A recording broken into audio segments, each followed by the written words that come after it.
and welcome to Springfield Career Insights.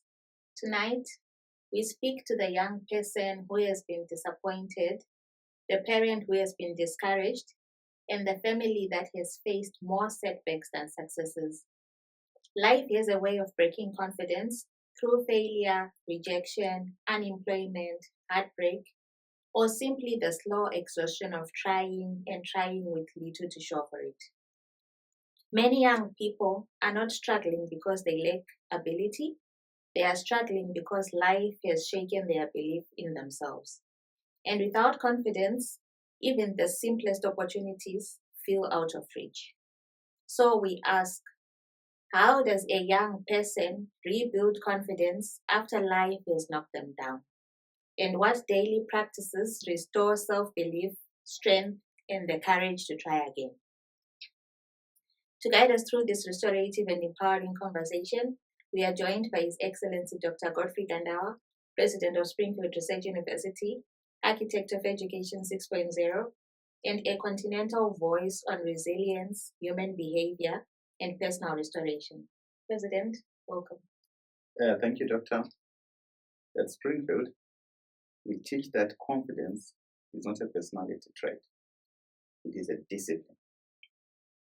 It grows when a young person honors small commitments, rebuilds trust in themselves, and learns to rise after every fall.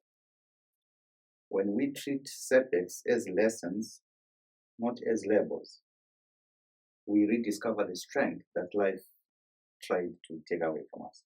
Thank you, Professor. President, many young people carry emotional wounds they never talk about. Why is heartbreak and emotional pain so difficult for this generation to process? Thank you, Doctor. So heartbreak and emotional pain cut so deeply in this generation because young people are carrying wounds with no language, no space, and no permission to express themselves. This generation feels everything intensely but speaks about almost nothing. And here is why the pain feels heavier than ever. Young people were raised to be strong, but not taught how to heal. They were taught how to survive, but not how to process. They were taught how to keep going, but not how to sit with their emotions without drowning in them. So the heartbreak stays unspoken, Doctor. The trauma stays unprocessed. The wounds stay hidden behind humor, hustle, and performance. And the world around them makes it worse, you see. Social media has turned vulnerability into spectacle. Everyone is performing happiness. Everyone is curating perfection. Everyone is pretending to be okay. So when a young person is hurting, they feel like the only one bleeding in a world of smiles. They don't talk about their pain because they fear being misunderstood or judged, sometimes dismissed, or told to move on before they are ready. But the deepest reason is this, Doctor. Heartbreak today is not just about losing a person. It is about losing a version of yourself you build around them. It is about losing dreams, routines, identity, and emotional safety. It is about losing the place where you felt seen, even if it was temporary. And emotional pain is harder to process because young people are living in a world that moves too fast for healing. There is no pause, no silence, no room to breathe. So life demands performance even when their heart is collapsing. So this generation, Doctor, is not weak. They are overwhelmed. They are not dramatic. They are carrying too much alone. They are not broken. They are bruised by a world that never slows down long enough to understand them. So the truth is simple, Doctor. Heartbreak hurts more today because young people feel everything deeply but heal in isolation. And until they learn to speak their pain, to honor their emotions, to seek safe spaces, and to stop apologizing for being human, the wounds will remain silent but heavy. So this conversation is the beginning, Doctor, of that healing. Thank you, Professor. When a young person feels broken after a painful experience, what is the first step towards healing? So thank you, Doctor. So when a young person feels broken, the first step towards healing is not pretending to be strong. It is not forcing a smile. It is not rushing to move on. Healing begins with permission, the permission to feel what the heart is actually carrying. So the permission to say, this hurt me, without apologizing for being human. The permission to stop performing strength and start acknowledging truth. Because you cannot heal a wound you keep hiding, doctor. You cannot rise from pain you refuse to name. And you cannot rebuild a heart to keep telling to get over it.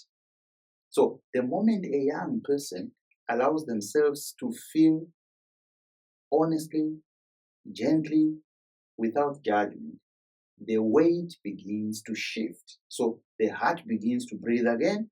The healing journey becomes possible. It's not easy, not instant, but possible. That first step is not dramatic. It is not loud, doctor. It is not heroic. It is simply this: I'm hurt and I deserve to heal. From that moment, the rebuilding begins. Thank you, Professor. Let's take a commercial break and stay tuned. This way, sir. The psychologist is concluding a session. This is the place. Welcome. I'm the psychologist leading therapy and behavioral assessments here. I graduated from Springfield Research University. I never imagined I would be helping people understand their emotions, heal their minds, and rebuild their lives, but SRU gave me the science, the empathy, and the strength. You help people make peace with themselves. Springfield only taught you the theories. You turned them into transformation. Thank you, Dr. G. That means everything. Become the next psychologist. Study BA Psychology at Springfield Research University. Springfield Research University. The globe is here. Where are you? Welcome back. Let's continue with our discussion. You often say pain is a teacher. What lessons can young people draw from heartbreak or failure? So thank you, doctor. So pain is a teacher indeed, because it tells the truth in a way comfort never can. And heartbreak, failure, disappointment, these are the classrooms where young people learn the lessons that shape their becoming. So the first lesson pain teaches is clarity. When a young person is hurting, the noise falls away. They see who is real. They see what matters. They see what no longer deserves space in their life. Pain sharpens vision, doctor. And second, the second lesson is self-knowledge. Heartbreak reveals the parts of yourself you gave away too easily. Failure reveals the habits you must outgrow. And disappointment reveals the expectations you must release. Pain introduces you to the version of yourself you have been avoiding, and the version you are capable of becoming. The third lesson is strength, doctor. Not the loud, dramatic kind, the quiet kind, the kind that grows when you survive what you thought would break you. The kind that whispers, if I made it through that, I can make it through anything. And the fourth lesson is boundaries, doctor. Pain teaches young people where they end and where others begin. It teaches them what they will no longer tolerate, what they will no longer chase, what they will no longer apologize for. Boundaries are born from wounds that refuse to stay open, doctor. And the final lesson is rebirth. Every heartbreak forces a young person to rebuild. Every failure forces them to rethink. Every painful chapter forces them to rise with a new identity. Not the one shaped by fear, but the one shaped by wisdom. Pain is not the enemy, doctor. Pain is the instructor that life sends when growth is overdue. And the young person who listens to pain without letting it define them becomes unstoppable. Because once you learn from pain, you no longer fear it. And once you no longer fear it, the world can no longer control you, doctor. Thank you, Professor. President, how can young people avoid defining themselves by their worst moments? So, thank you very much. When a young person defines themselves by their worst moments, they shrink their entire story into a single chapter. And that is the tragedy, not the moment itself, but the way they let it rewrite their identity. So the truth is this, doctor. A painful moment is an event. It is not a biography. It is something you went through, not something you are. Young people struggle because the mind loves to replay the scenes where they failed, where they were embarrassed, where they were rejected, where they made a mistake. The mind holds on to pain as if it is proof of who they are. But the heart knows better, doctor. A young person breaks free the moment they stop treating their worst moment as a mirror and start treating it as a lesson. The moment they say, that happened, but it is not the definition of me. The moment they realize that the same moment that wounded them also shaped them, taught them, strengthened them, and prepared them. Your worst moment is not your identity, doctor. It is your evidence. Evidence that you survived.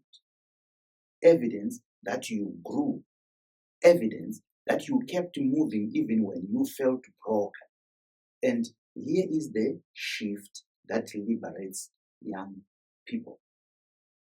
You are not the moment you fell. You are the person who stood back. Once they embrace that truth, the shame loses its grip. The memory loses its power. The past loses its authority. They begin, doctor, to see themselves not as the mistake, but as the becoming, not as the wound, but as the healing, not as the failure, but as the rise. So a young person's identity is not built from their darkest day, doctor. It is built from every day they refused to stay there. Thank you, President. Let's take a break and listen to our gospel song, Shouted from the Mountaintop.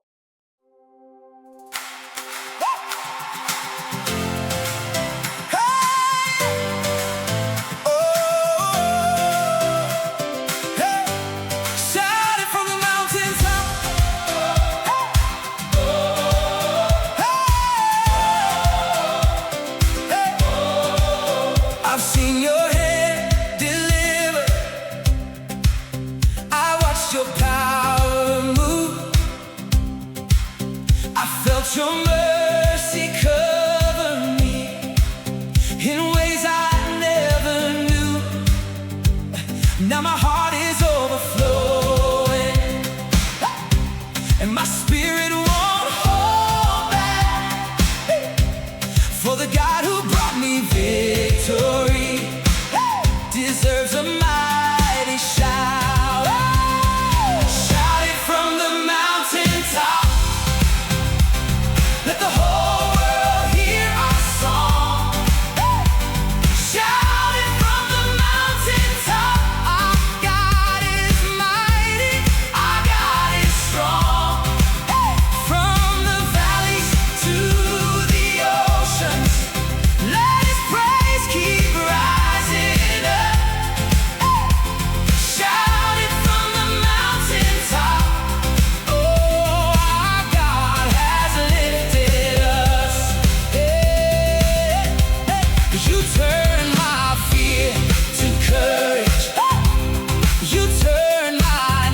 nations hear the thunder. Let the heavens shake with praise. Let the saints declare his triumph in 1,000 joyful ways. Oh, for the King who holds the ages has defeated every foe. So we shout with holy boldness. Let the whole creation know. Shout it from the mountaintop. Let the whole world hear our song. Shout it from the mountaintop. Our God is mighty. Our God is strong. From the valleys to the oceans, let his praise keep rising up. Shout it from the mountaintop. Oh, our God has lifted us.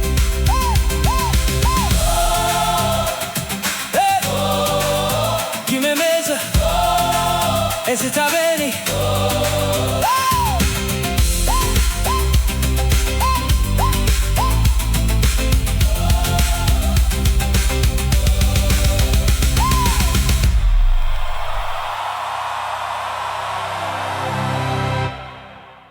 Welcome back. Let's continue with our discussion. Many young people rush into new relationships or distractions to avoid pain. How can they learn to sit with their emotions? Thank you, Doctor. So,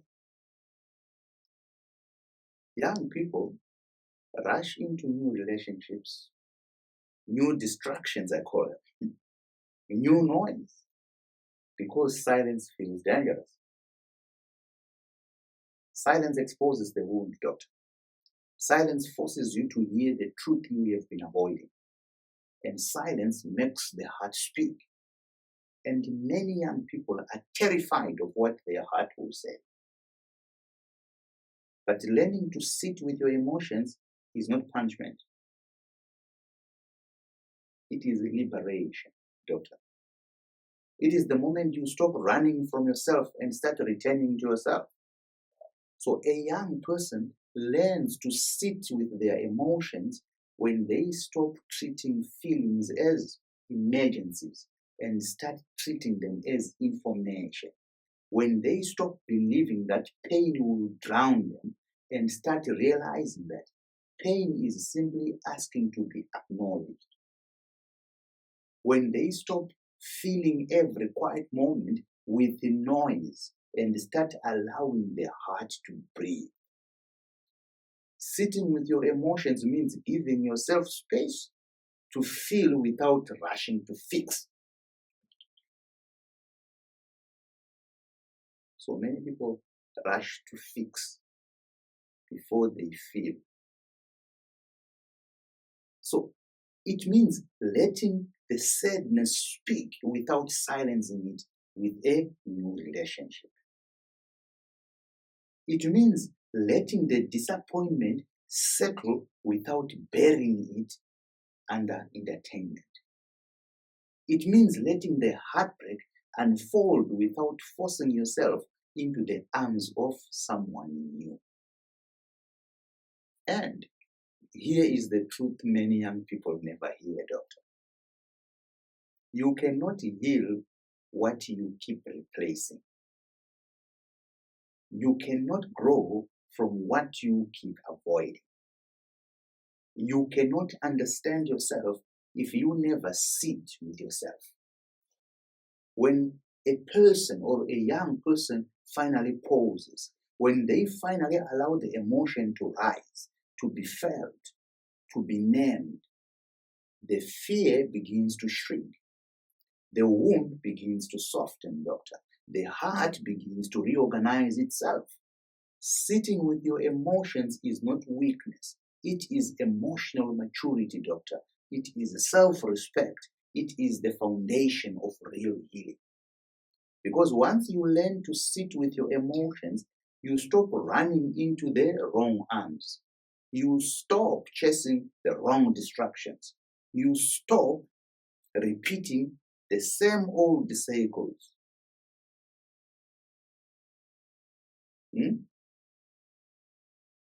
You begin to choose from clarity, not loneliness, from strength, not fear, from healing, not escape. And that is when your life begins to change, Doctor. Thank you, Professor. President, what is the difference between healing and escaping? Thank you, Doctor. Thank you. So healing and escaping may look similar from the outside. Both involve movement, isn't it? Both involve change. Both involve trying to feel better. But inside, they are worlds apart. Escaping is running away from the wound, like running away. Healing is walking through it. Escaping is silence. Healing is honest. Escaping is distraction. Healing is confrontation. So escaping is temporary relief, whereas healing is permanent transformation. A young person escapes when they fear their own emotions. They jump into new relationships, new habits, new noise, because they believe the pain will swallow them if they sit still. But the pain doesn't disappear, Doctor. It simply waits. It waits in the quiet moments. It waits in the next heartbreak. It waits in the next mistake. It waits until it is finally acknowledged. Okay, let me give you a funny example that I have observed over years. Someone is impregnated by someone by mistake. They have a child. More often than not, they are dumped. Then you find they have another child again with someone, which means they were rushing to get into other relationships. If you observe it in society, you will see that cycle. They are not waiting still. They are escaping. Now, healing is different. Healing is courage. Healing is choosing to face the emotion instead of burying it. Healing is sitting with the discomfort long enough to understand it. Healing is letting the heart speak without interruption. So healing is allowing the wound to teach, not just hurt. Escaping keeps you in cycles. Healing breaks them. Escaping gives you a moment of peace. It's a moment. Healing gives you a future of peace. Escaping protects the pain.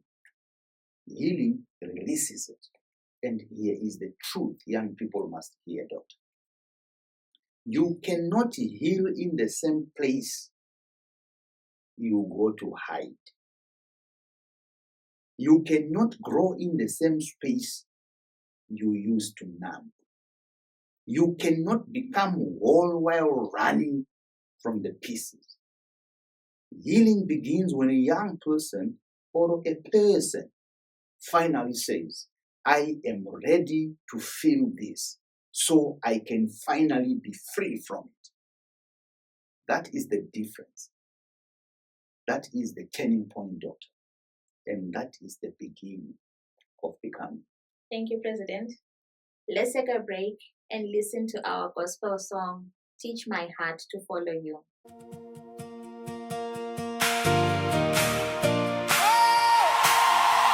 Teach my heart to follow you.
steady.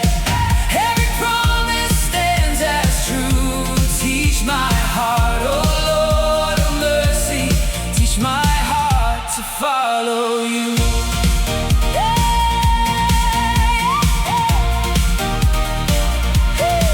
When the questions rise like mountains and the answers feel unknown, when I'm standing in the tension of the seeds I've never sown, oh, let your wisdom be my compass.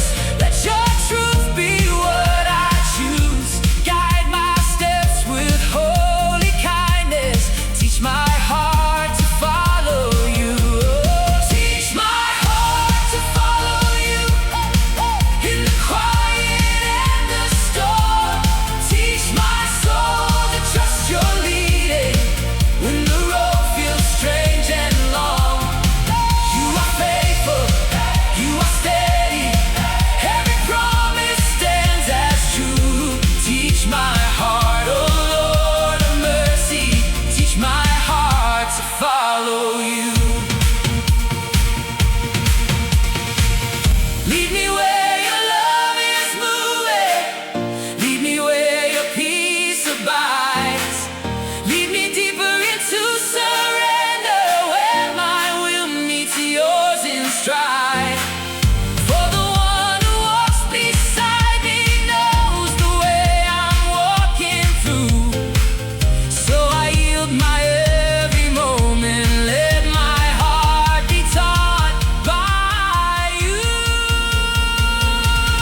Teach my heart to follow you in the quiet and the storm. Teach my soul to trust your leading when the road feels strange and long. You are faithful, you are steady. Every promise stands as true. Teach my heart, oh Lord of mercy. Teach my heart to follow you.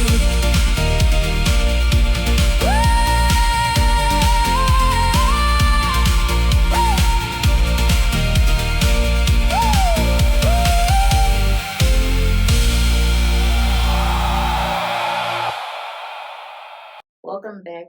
Let's continue with our discussion. President, what role does self-forgiveness play in emotional recovery? So thank you, Doctor. So self-forgiveness is the turning point in the emotional recovery. It is the moment a young person stops fighting themselves and starts healing themselves. Most young people think healing is about letting go of others, letting go of the person who hurt them, letting go of the opportunity that slipped away, letting go of the past that disappointed them. But the real battle is internal, Doctor. The hardest person to forgive is the younger version of yourself. The version who didn't know better. The version who loved too deeply. The version who trusted too quickly.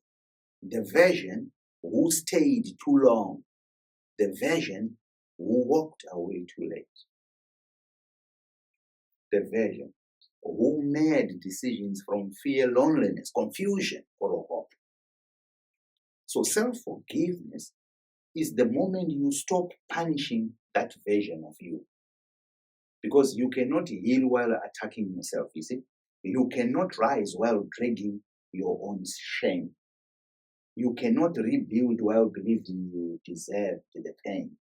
So self-forgiveness does not erase the past, Doctor. It releases the past. It says, I was learning, I was growing, I was trying, and I deserve to move forward. So it softens the heart, it quiets the guilty, it restores dignity, it returns power. And here is the truth young people must hear, Doctor. You cannot become your future self while hating your former self. So, self-forgiveness is not weakness. It is emotional maturity. It is self-respect. it is the foundation of real recovery. Because once a young person forgives themselves, the wound stops defining them. The past stops haunting them, and the future finally opens its doors. Thank you, Professor. Some young people feel stuck in cycles of toxic relationships. How can they break these patterns? Thank you, Doctor. So young people break toxic cycles the moment they realize the cycle is not about the other person. It is about the unhealed part of themselves that keeps choosing familiar pain over unfamiliar peace. Toxic patterns repeat because the heart is trying to resolve an old wound with new people. And until that wound is acknowledged, the cycle continues, Doctor.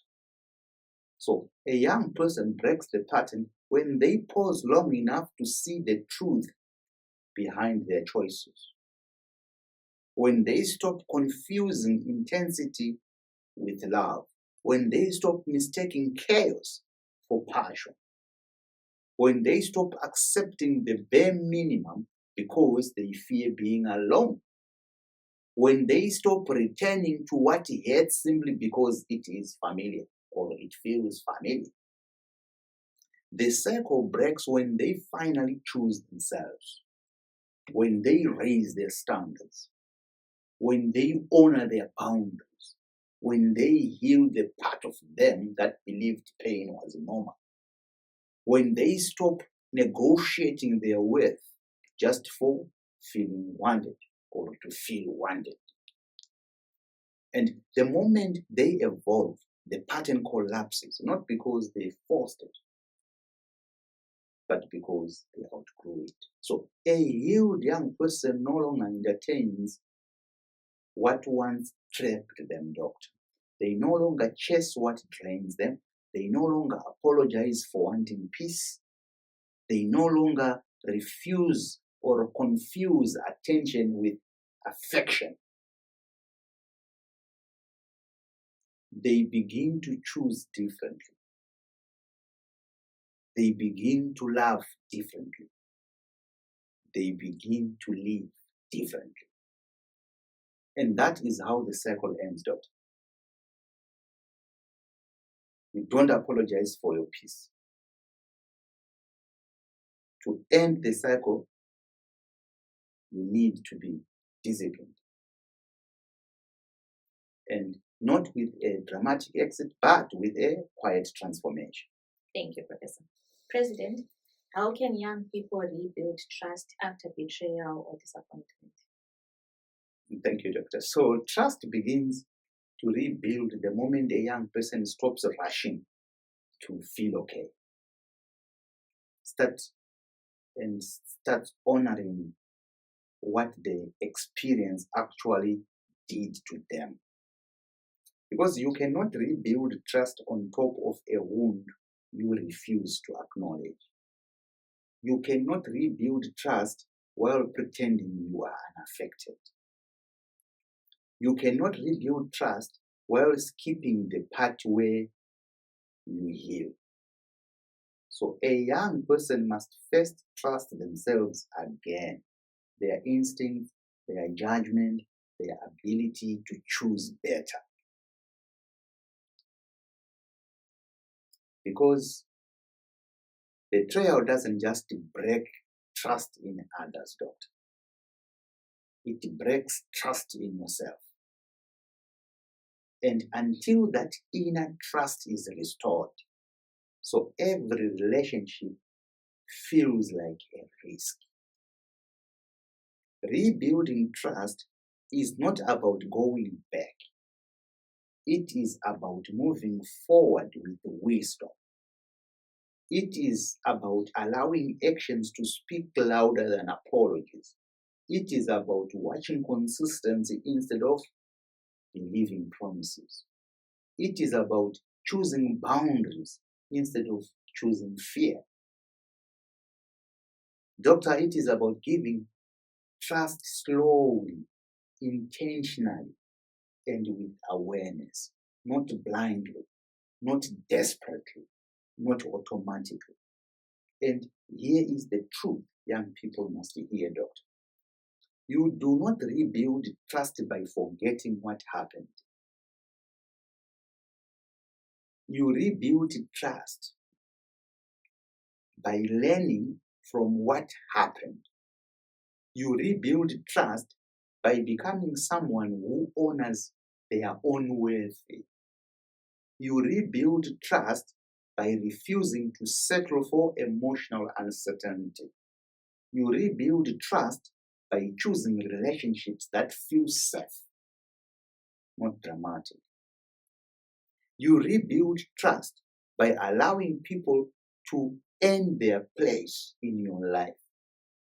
I'm saying they must earn their place in your life, not inherit it. Trust is not restored in one moment. It is restored in many small moments, doctor. Moments where someone shows up, moments where they follow through, moments where they choose honesty over comfort. Moments where they prove that the betrayal was a chapter, not a pattern. And if they cannot show that, doctor, then the rebuilding is not between you and them. It is between you and your future. A young person rebuilds trust by protecting their heart without closing it, by learning without hardening, and by healing without isolating, and by remembering that trust is not a gift, doctor. It is an earned privilege. Wow, this is amazing. Let's take a commercial break and stay tuned. Springfield's new innovations in clinical psychology. Stay with me. Look at the light on the wall. Match your breath to mine. Inhale slow. Exhale. That's it.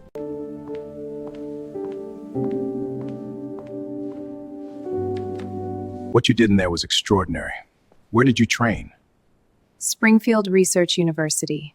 Master of Social Science, Mental Health. Become the next mental health specialist. Study at Springfield Research University. Springfield Research University. The globe is here. Where are you? Welcome back. Let's continue with our discussion. Some young people feel like they will never love or trust again. How can they overcome this emotional paralysis? Thank you, doctor. So when a young person says, I will never love again, I will never trust again, they are not speaking from truth. They are speaking from a wound that is still bleeding. Emotional paralysis is not a sign of weakness. It is a sign that the heart is not yet caught up with the healing it deserves. A young person becomes emotionally frozen because the betrayal shocked their system. So their disappointment rewired their expectations. The heartbreak convinced them that love is dangerous and trust is a gamble. So the heart shuts down to protect itself. But here is the truth. They must hear, doctor. The heart is not refusing to love. The heart is asking for time. The heart is asking for safety. The heart is asking for understanding. So emotional paralysis is not the end. It is the pause before rebirth. So a young person, doctor, begins to overcome it the moment they stop forcing themselves to move on and start allowing themselves to feel. The moment they stop blaming themselves for being hurt. The moment they stop expecting their heart to function normally while it is still healing. The moment they stop treating their pain as a permanent identity. So healing begins when they realize that trust is not rebuilt in one leap. It returns in small, gentle steps. It returns when they trust themselves again. It returns when they choose people who feel safe. It returns when they stop rushing and start listening to their own emotional rhythm.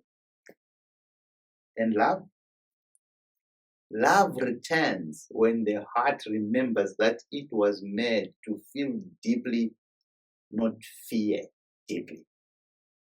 Love returns when the young person realized that the pain was a chapter, not a prophecy.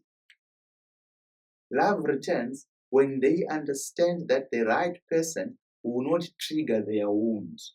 They will help heal them. So a young person is never truly incapable of loving again. They are simply in the sacred space between who hate them and who will honor them. And that space is not paralysis. It is preparation, doctor. They will love again. They will trust again. Not because the past disappears, but because they will rise into a version of themselves who knows how to choose better, protect better, and receive better. The heart always returns, doctor. Always. Thank you, Professor. President, what advice would you give to a young person who feels like their life is falling apart emotionally? Thank you, doctor. So when a young person feels like their life is falling apart emotionally, they often believe they are standing in the ruins of everything they once trusted, everything they once hoped for, everything they once imagined. But here's the truth they rarely hear, doctor. A life that feels like it is falling apart is often a life that is quietly being rebuilt, not destroyed, reorganized, not ended, redirected, not shattered, reshaped. So let us speak to that young person with the clarity and the dignity they deserve, doctor.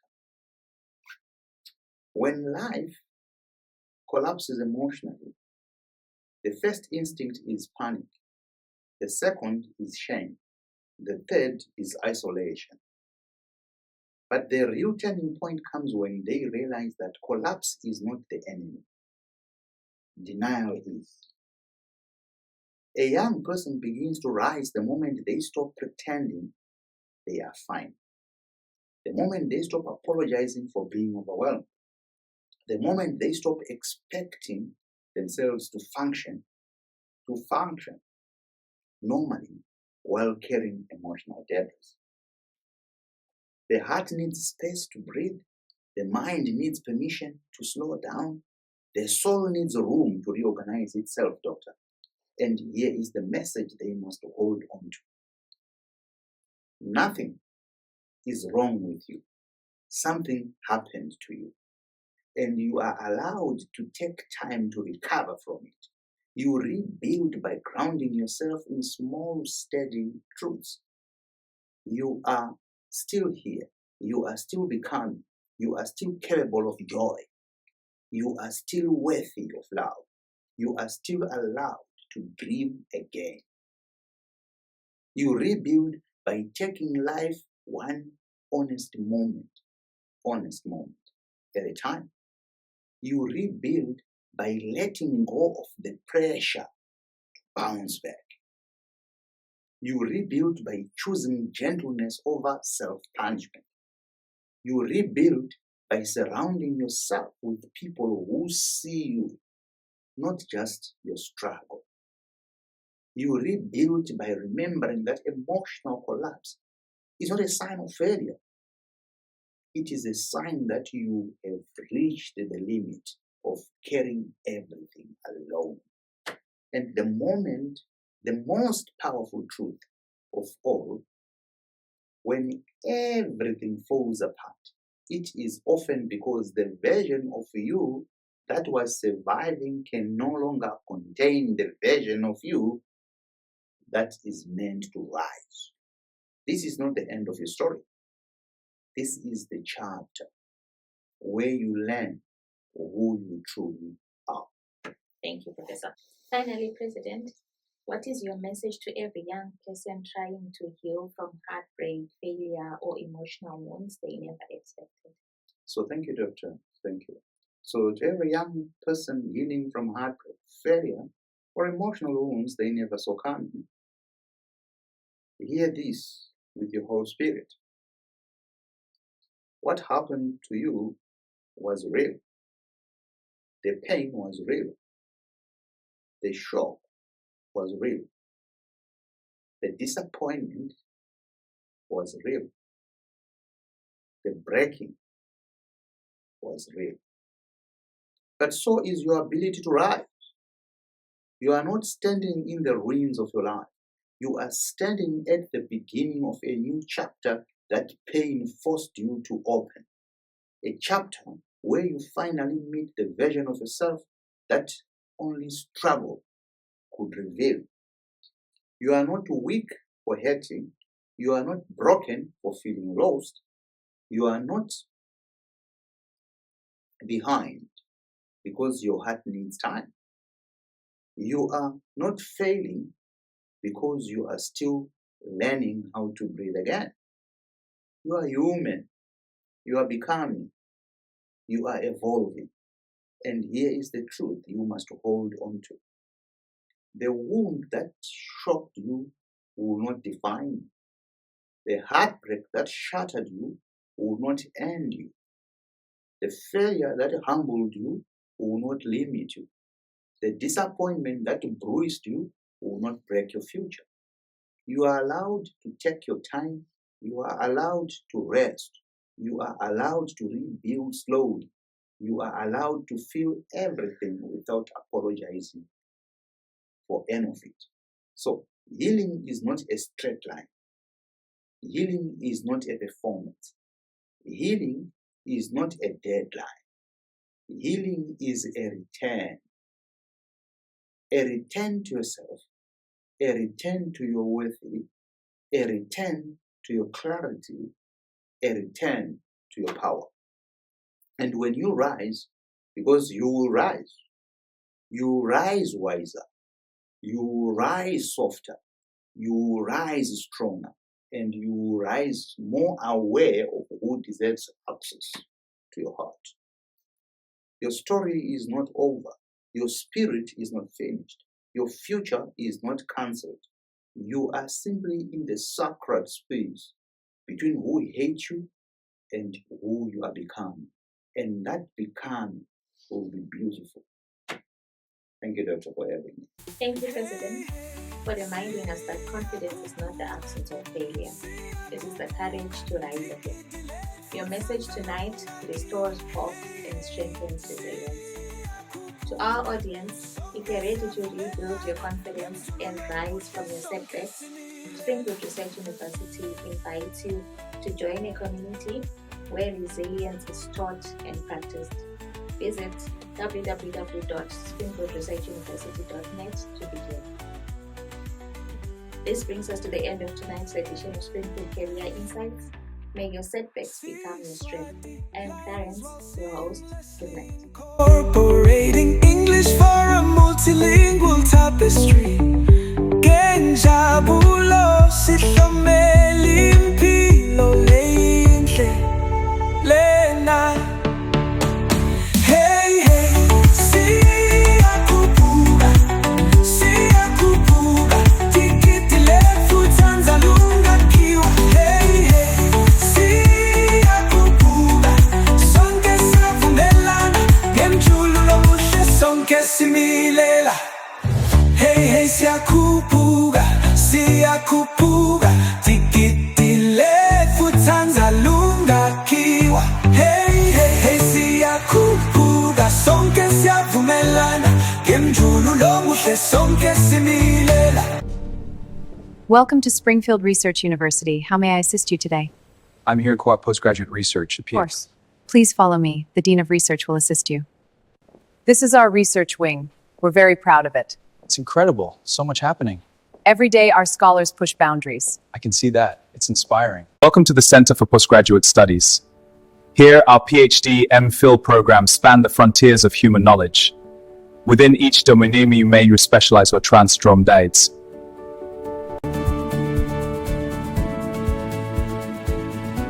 Whatever your field, your research begins here. Springfield Research University. The globe is here. Where are you? In the heart of Springfield, a new dawn breaks.